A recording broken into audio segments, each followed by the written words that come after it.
ಕುಶಾಲನಗರದ ಗಂಧದ ಕೋಟೆ ಪೂನಂ ಲೇಔಟ್ನಲ್ಲಿ ಇರುವ ಕೊಡಗು ಜಿಲ್ಲಾ ಪಂಚಾಯಿತಿ ಹಿಂದುಳಿದ ವರ್ಗಗಳ ಕಲ್ಯಾಣ ಇಲಾಖೆ ದಿವಂಗತ ದೇವರಾಜ ಅರಸು ಇಂಜಿನಿಯರಿಂಗ್ ಮತ್ತು ಮೆಡಿಕಲ್ ಮೆಟ್ರಿಕ್ ನಂತರದ ಬಾಲಕಿಯರ ವಿದ್ಯಾರ್ಥಿ ನಿಲಯದಲ್ಲಿ ವಿದ್ಯಾರ್ಥಿನಿಯರ ಸುರಕ್ಷತೆ ಹಾಗೂ ದಿನನಿತ್ಯದ ಜೀವನಕ್ಕೆ ಗಂಭೀರ ಅಡಚಣೆ ಉಂಟಾಗಿದೆ. ವಿದ್ಯಾರ್ಥಿ ನಿಲಯದ ಸುತ್ತಮುತ್ತ ಹಾಗೂ ನಿಲಯದ ಒಳಭಾಗಕ್ಕೆ ನಿರಂತರವಾಗಿ ಸಾಕು ಕುರಿ ಹಾಗೂ ಟಗರುಗಳು ನುಗ್ಗುತ್ತಿರುವುದರಿಂದ ವಿದ್ಯಾರ್ಥಿನಿಯರಲ್ಲಿ ಭಯದ ವಾತಾವರಣ ನಿರ್ಮಾಣವಾಗಿದ್ದು, ರಸ್ತೆ ಮೇಲೆ ಓಡಾಡಲು ಸಹ ಸಾಧ್ಯವಾಗದ ಪರಿಸ್ಥಿತಿ ನಿರ್ಮಾಣವಾಗಿದೆ.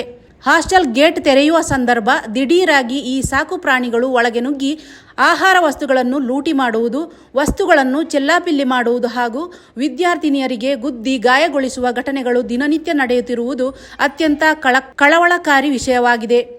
ಈ ಘಟನೆಗಳಿಂದ ಕೆಲವು ವಿದ್ಯಾರ್ಥಿನಿಯರಿಗೆ ಮುಖ, ಕಿವಿ ಹಾಗೂ ಕಾಲು ಭಾಗಗಳಲ್ಲಿ ಗಾಯಗಳಾಗಿರುವ ಬಗ್ಗೆ ಮಾಹಿತಿ ಲಭ್ಯವಾಗಿದ್ದು, ವಿದ್ಯಾರ್ಥಿನಿಯರು ಭಯಭೀತರಾಗಿ ವಾಸಿಸುವ ಸ್ಥಿತಿ ನಿರ್ಮಾಣವಾಗಿದೆ. ಕೋಟೆ BCM ಹಾಸ್ಟೆಲ್ ಅಲ್ಲಿ ಬರಬೇಕಿದ್ರೆ ಗೇಟಿಂದ ಆಚೆ ಮತ್ತೆ ಬರಬೇಕಿದ್ರೆ ಆಡುಗಳು ಮತ್ತೆ ಮೇಕೆಗಳು ಓಡಿಸ್ಕೊಂಡು ಬರ್ತದೆ, ಮತ್ತೆ ಕೊಂಬಲ್ ಗುದ್ದಿಯಕ್ಕೆ ಬರ್ತದೆ, ಮತ್ತೆ ನಾಯಿಗಳ ಕಾಟ ಜಾಸ್ತಿ ಇಲ್ಲಿ ಆ ಕಡೆ ಈ ಕಡೆ ಜಾಸ್ತಿ ಓಡಾಡ್ತಿರ್ತವೆ. ಮತ್ತೆ ಇಲ್ಲಿವರೆಗೆ ಮಾತ್ರ ಸ್ಟ್ರೀಟ್ ಲೈಟ್ ಇದೆ, ಇನ್ನು ಹಿಂದೆ ಸ್ಟ್ರೀಟ್ ಲೈಟ್ ಇಲ್ಲ, ಫುಲ್ ಕತ್ಲೆ. ಹಂಗಾಗಿ ಆಡ್ಗಳಿಗೆ ಮತ್ತೆ ಅದನ್ನ ಕ್ರಮ ವಹಿಸ್ಕೋಬೇಕು ಅಂತ ಕೇಳ್ಕೊಡ್ತೀವಿ ನಾವು ವಿದ್ಯಾರ್ಥಿಗಳಾಗಿ.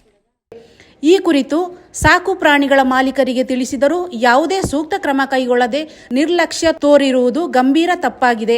ಮಹಿಳಾ ವಿದ್ಯಾರ್ಥಿನಿಯರ ಸುರಕ್ಷತೆ ಅತ್ಯಂತ ಪ್ರಾಮುಖ್ಯತೆಯ ವಿಷಯವಾಗಿರುವುದರಿಂದ ಸಂಬಂಧಪಟ್ಟ ಪೊಲೀಸ್ ಅಧಿಕಾರಿಗಳು ತಕ್ಷಣ ರಕ್ಷಣೆ ಒದಗಿಸಬೇಕು ಹಾಗೂ ಪುರಸಭಾ ಅಧಿಕಾರಿಗಳು ಸಾಕು ಪ್ರಾಣಿಗಳ ನಿಯಂತ್ರಣ ಕುರಿತು ತಕ್ಷಣ ಕಠಿಣ ಕ್ರಮ ಕೈಗೊಳ್ಳಬೇಕು. ಸಾಕು ಕುರಿ ಹಾಗೂ ಟಗರುಗಳ ಮಾಲೀಕರನ್ನು ಗುರುತಿಸಿ ಅವರ ವಿರುದ್ಧ ಕಾನೂನುಬದ್ಧ ಕ್ರಮ ಜರುಗಿಸಿ ಮುಂದಿನ ದಿನಗಳಲ್ಲಿ ಇಂತಹ ಘಟನೆಗಳು ಮರುಕಳಿಸದಂತೆ ಕ್ರಮ ವಹಿಸಬೇಕೆಂದರು. ಒಂದು ಕುಶಾಲನಗರ ಗಂಧದ ಕೋಟೆ ಪೂನಂ ಲೇಔಟಲ್ಲಿ ಒಂದು BCM ಮಹಿಳೆಯರ ಹಾಸ್ಟೆಲ್ ಇದೆ. ಅಲ್ಲಿ ಒಂದು ಆಡು ಬಂದು ಒಳಗಡೆ ಹಾಸ್ಟೆಲ್ ಒಳಗಡೆ ನುಗ್ಗಿ ತುಂಬ ದಾಂಧಲೆ ಮಾಡ್ತಾ ಇತ್ತು. ಆವಾಗ ನಮಗೆ ಅಭಿವೃದ್ಧಿ ಸಮಿತಿಯವರಿಗೆ ಮಹಿಳೆಯರು ನಮ್ಮ ಗಮನಕ್ಕೆ ತಂದರು, ಮಾಹಿತಿ ಕೊಟ್ಟಿದ್ದರು. ಹಾಗೆ ವಿಸಿಟಿಂಗ್ ಕೊಟ್ಟು ನೋಡೋಣ ಅಂತ ಬಂದ್ವಿ. ಇಲ್ಲಿ ಕಿಚನಿಗೆಲ್ಲ ನುಗ್ಗಿ ಸಿಕ್ಕಾಬಿಟ್ಟೆಲ್ಲ ಹಾಳು ಮಾಡಿತ್ತು ಥಿಂಗ್ಸ್ಗಳನ್ನೆಲ್ಲ. ಅದಕ್ಕೋಸ್ಕರ ನಾವು ಈ ಆಡು ಯಾರ್ದು ಅಂತ ಹೇಳಿ ಕಂಡುಹಿಡಿದು ಓನರ್ನ ಬರೋಕ್ಕೆ ಹೇಳಿ ಓನರಿಗೆ ಅದ್ರ ಬಗ್ಗೆ ಮಾಹಿತಿ ಕೊಟ್ಟು, ಈಗೆಲ್ಲ ಹಾಸ್ಟೆಲ್ ಒಳಗಡೆ ಎಲ್ಲ ಬಿಡಬೇಡಿ, ಇದು ರೆಸಿಡೆನ್ಸಿ ಏರಿಯಾ, ಪ್ರಾಣಿಗಳನ್ನ ನೀವು ಪ್ರಾಣಿಗಳದ್ದು ಜವಾಬ್ದಾರಿ ನಿಮ್ಮದು, ನೀವು ನಿಮ್ಮ ಮನೆಗಳಲ್ಲಿ ಹೇಗೆ ಬೇಕಾದರೂ ಕಟ್ಟಿ ಸಾಕೊಳ್ಳಿ ಅಂತ ಹೇಳಿದ್ವಿ. ಹಾಗೆ ಇದ್ರ ಒಳಗಡೆ ಎಲ್ಲ ಬಂದು ನೋಡಿದ್ವಿ. ಈಗ ಪ್ರಾಣಿಗಳನ್ನೆಲ್ಲ ಈ ಕಡೆ ಈ ಥರ ಬಿಡೋದ್ರಿಂದ ಹುಡುಗಿರಿಗೆ ಸ್ವಲ್ಪ ಕಷ್ಟ ಆಗ್ತದೆ. ಹಾಗಾಗಿ ಇದ್ರ ಬಗ್ಗೆ ಸ್ವಲ್ಪ ಗಮನ ಹರಿಸ್ಬೇಕು ಅಂತೇಳಿ ಕೇಳ್ಕೊಂಡಿದ್ವಿ. ಸಂಬಂಧಪಟ್ಟ ಎಲ್ಲ ಇಲಾಖೆಗಳು ಈ ವಿಷಯವನ್ನು ಅತ್ಯಂತ ಗಂಭೀರವಾಗಿ ಪರಿಗಣಿಸಿ ವಿದ್ಯಾರ್ಥಿ ನಿಲಯದ ವಿದ್ಯಾರ್ಥಿನಿಯರಿಗೆ ನ್ಯಾಯ ಭದ್ರತೆ ಒದಗಿಸಬೇಕಾಗಿದೆ.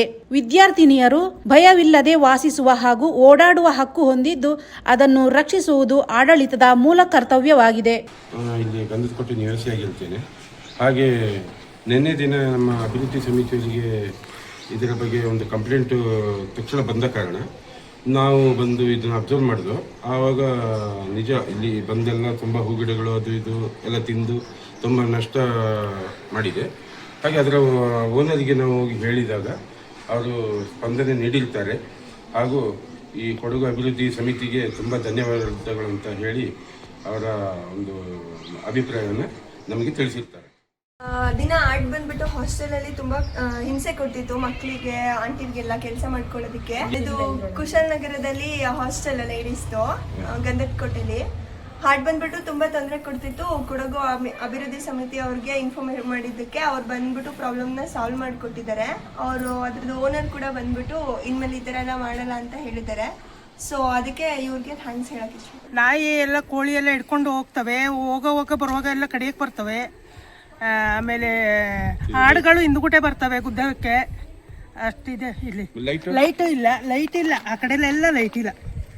ಸರ್, ಕಾಲೇಜಿಂದ ಬರುವಾಗ ಇಲ್ಲಿ ತುಂಬ ಆಡುಗಳು ಮತ್ತು ನಾಯಿಗಳು ಬರ್ತವೆ ಸರ್. ಆಡುಗಳಂತೂ ಹಿಂದೆನೇ ಬರ್ತದೆ ಸರ್. ಗೇಟ್ ತುಂಬ ಬರೀ ಅವೇ ಇರ್ತವೆ ಸರ್, ಹೋಗೋಕ್ಕೆ ಬಿಡಲ್ಲ ಸರ್. ಅಂದರೆ ಇಲ್ಲಿ ಬರ್ತಿರ್ಬೇಕಲ್ಲ ಹೊರಗಡೆ ಎಲ್ಲ ನಮಗೆ ಬರೋಕ್ಕಾಗಲ್ಲ. ಎಲ್ಲ ಹಿಂಗೆ ಗೇಟ್ ಓಪನ್ ಮಾಡಿದ್ರೆ ಸಾಕು ಗುದ್ದಕ್ಕೆ ಬರ್ತವೆ, ಗೇಟೇ ಓಪನ್ ಮಾಡೋಕ್ಕಾಗಲ್ಲ.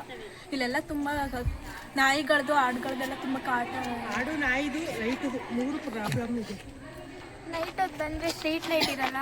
ನೈಟ್ ಹೊತ್ತಿಂದ ತುಂಬ ದೂರದಿಂದ ಎಲ್ಲ ಬರ್ತಾರೆ. ಆಗ ಸಂಜೆ ಹೊತ್ತು ಬರಬೇಕಾದ್ರೆ ತುಂಬ ಭಯ ಆಗುತ್ತೆ ಬರೋಕ್ಕೆ. ಇಲ್ಲಿಂದ ಫುಲ್ ಇಳ್ಕೊಂಡು ಬರೋ ಅಂತ ಕರೆಕ್ಟಾಗಿ ಸ್ಟ್ರೀಟ್ ಲೈಟ್ ಇರಲ್ಲ, ಭಯ ಆಗುತ್ತೆ. ಹಾಸ್ಟೆಲ್ಗೆ ಬಂದಮೇಲೆ ಎಲ್ಲ ಕರೆಕ್ಟಾಗಿರುತ್ತೆ, ಬಟ್ ರೋಡಲ್ಲಿ ನಡ್ಕೊಂಡು ಬರ್ಬೇಕಾದ್ರೆ ಸ್ವಲ್ಪ ಭಯ ಆಗುತ್ತೆ. ಹೆಣ್ಮಕ್ಳು ಇವರಿಗೆ ಮೇನ್ ಸೇಫ್ಟಿ. ಈಗ ಆಡು ಅದು ಇದು ಈ ಜನವಸತಿ ಪ್ರದೇಶಗಳಲ್ಲಿ ಯಾಕಾಗಿ ಸಾಕ್ತಾರೋ ಅಂತ ನನಗೆ ಗೊತ್ತಿಲ್ಲ. ಒಂದು ಲೇಔಟು, ಪೂನಂ ಲೇಔಟ್ ಅಂತೇಳಿ, ಇಂಥ ಲೇಔಟ್ ಒಳಗಡೆ ಈ ಆಡುಗಳು ಇಂಥದ್ದು ನಾಯಿಗಳು ಸರ್ವೇಸಾಮಾನ್ಯ ಅವ್ರವ್ರ ಮನೇಲಿ ಅವ್ರು ಸಾಕೊಳ್ಳಿ. ಹೆಣ್ಮಕ್ಳಿಗೆ ಕಾಲೇಜಿಂದ ಬರುವಾಗ ಹೋಗುವಾಗ ಈ ಆಡೋದು ಉಪದ್ರ ಜಾಸ್ತಿ ಇರೋದ್ರಿಂದ ಅವರ ಮಾಲೀಕರಿಗೆ ಒಂದು ಎಚ್ಚರಿಕೆ ಕೊಡಬೇಕಾಗಿ ನಾನು ಈ ಸಮಿತಿಯ ಮುಂದೆ